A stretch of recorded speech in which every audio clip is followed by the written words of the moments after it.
Hello. Now we're going to work through solutions to the problems assigned out of section 4.1.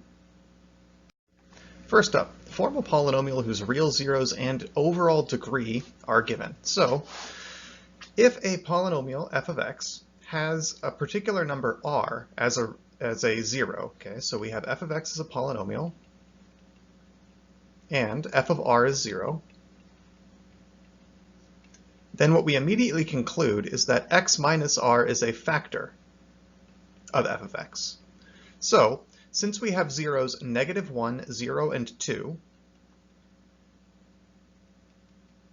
we conclude that x minus -1, x minus 0, and x minus 2 are all factors.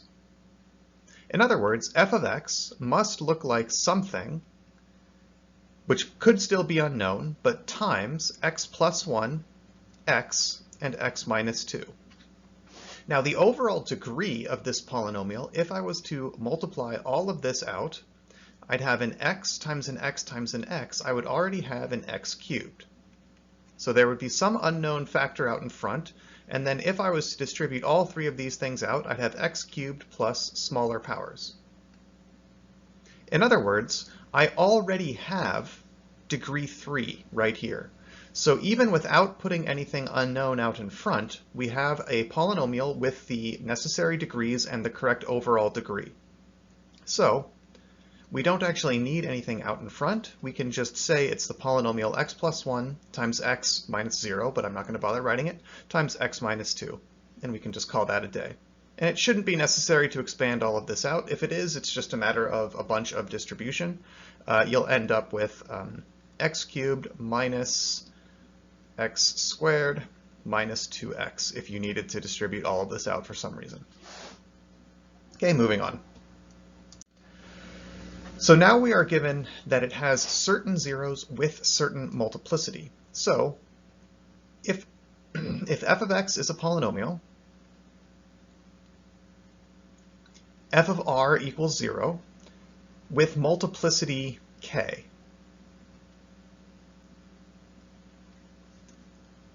Then what we conclude is that x minus r to the kth power is a factor of f of x. So since 6 is a 0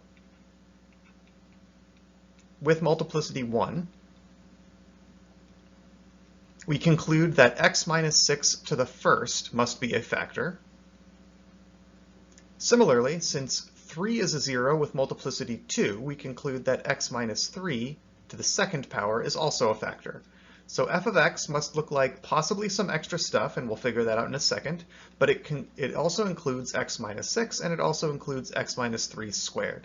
Now if you expanded all of this out, what's the highest power of x you'd get? Here you'd get an x squared, here you'd get an x. When you multiply an x by an x squared, you'll get an x cubed. So this is already of degree 3.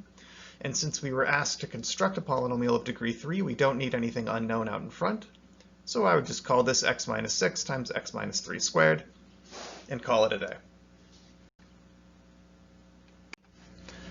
Now here, we add a little bit more on. So now we are told certain zeros with certain multiplicity. We're given a degree, but we're also given a specific point that the polynomial must go through.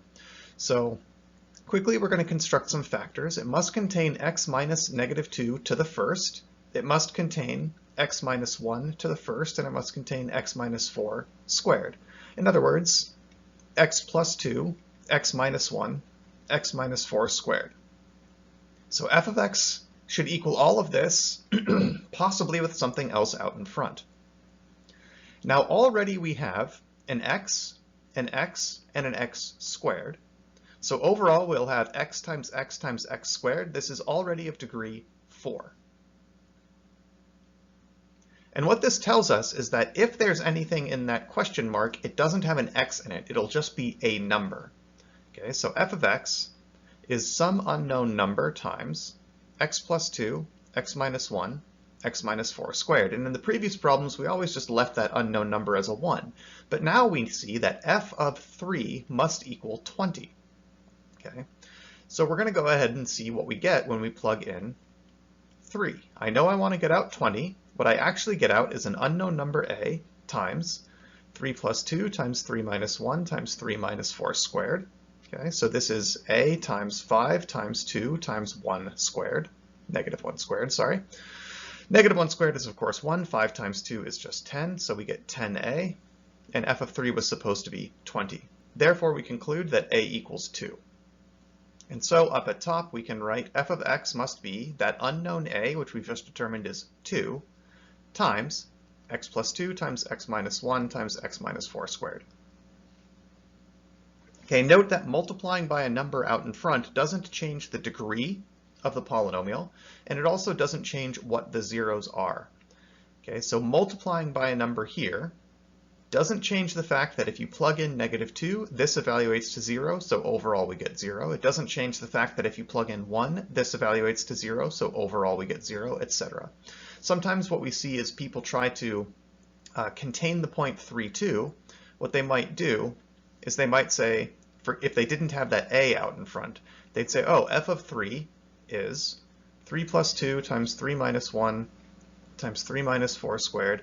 We've already seen that evaluates to 10, and they might then say, oh, so this is 10 units too small, so maybe what I want to do is take f of x is x plus 2, x minus 1, x minus 4 squared, plus 10, just to account for that extra 10 that we need. This, however, totally is wrong. Okay, and the reason why is it doesn't have the same zeros anymore. Notice if you plug in x equals negative 2, this evaluates to 0, so this is all 0, but then you have this plus 10. So by adding 10 on the outside, you've said f of negative 2 is 10. So negative 2 is no longer a 0 of the polynomial. So don't account for these given points by adding things onto the end, rather by multiplying by something, because then you will not change a 0. Right? 0 times anything is still 0, so multiplying by a number doesn't change what the zeros of the polynomial are. All right, moving on. So we are given a polynomial, negative 3 times x minus 3 times x plus 9 squared. List each 0 and its multiplicity. So right here, we have a 0 of 3 with multiplicity 1. Okay, it's as if this is being raised to the first power. This second factor here gives me a 0 of negative 9 with multiplicity 2. Determine whether the graph crosses or touches the x-axis at each x-intercept. So these zeros are x-intercepts. X equals 3 is an x-intercept, and x equals negative 9 is an x-intercept. If the multiplicity is odd, the graph crosses the axis at this intercept. If the multiplicity is even, the graph touches the axis and then deflects off of it. This is also sometimes called kissing the axis. So the graph touches the axis at this intercept. Okay, so now determine the end behavior.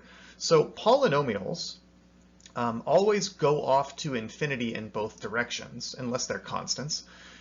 But it could be plus infinity, it could be minus infinity. So there are a few things to bear in mind. What's the degree of this polynomial? Overall, I have an x and I have an x squared, so the degree is 3, which is odd, which means my end behavior is different on both sides. It will be plus infinity in one direction and minus infinity in another. If the degree is even, it will either be plus infinity in both directions or minus infinity in both directions, except for constants. Degree 0 polynomials are slightly different, but if it's an actual polynomial with a variable in it, odd degree means the end behavior is different in both directions. Even degree means the end behavior is the same in both directions. So in this case, we have an odd degree polynomial. So in one direction, it should be off to plus infinity, and in another, it should be off to minus. So there are a few ways we can determine which is which. I like to just play the game, pretend x is very, very big. Then x minus 3 is still pretty big, and x plus 9 is pretty big. And when I multiply a big number by a big number squared, I get a really big positive number. Okay? If x is very, very large and positive, all of this is positive, but then I'm multiplying by negative 3. Okay? So if x is big and positive, then x minus 3 and x plus 9 squared are all big and positive, so their product is definitely big and positive. So negative 3 times all of that is big and negative. In other words, as x gets larger and larger, f of x goes off to minus infinity, big and negative. Therefore, as x gets lesser and lesser, going negative on the negative x-axis, f of x must go to positive infinity. Because odd degree polynomials do opposite things in both directions, you can also play the same game. If x is incredibly negative, x minus 3 is big and negative, x plus 9 is big and negative, but then x plus 9 squared is big and positive. So this is negative, but this is positive, so this product is negative, but then I multiply it by negative 3 and I'm back to being positive again. Okay, moving on to the next problem. Here's a given polynomial. List each zero and its multiplicity. So we've got this factor x plus 1 squared, which suggests a 0 of multiplicity 2. But observe that x squared plus 1 is never equal to 0. This does not have any roots. Okay, so the only roots are coming from x minus 5 cubed. This gives me a 0 of x equals 5 with multiplicity 3. Just because something occurs inside a parenthesis doesn't mean it's going to tell you some zeros of the polynomial. Okay, sometimes it might also be a quadratic that has no roots. These are called irreducible quadratics. You can also think of them as quadratics that you cannot factor any further. Therefore, they don't give you any roots. So the only 0 is x equals 5 with multiplicity 3. This is an odd multiplicity, so the graph crosses the axis at this intercept. And finally, the end behavior. So what is our overall degree? From x squared squared, we're going to get an x to the 4th. Here we're going to get an x cubed. So overall, we're going to get degree 7. So since the degree is odd, I have different end behavior in different directions. So now let's ask, what if x is large and positive? Well, then x squared plus 1 is also large and positive. X minus 5 is large and positive. When I say large, I mean like billions, trillions, enormously huge. Taking away 5 is not going to suddenly make that a negative number. So this is still large and it's still positive. When I cube a large positive number, I am large and positive.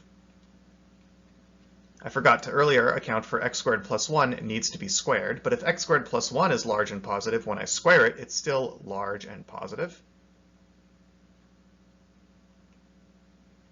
Now I'm going to take these two numbers, both of which are large and positive, and multiply them together.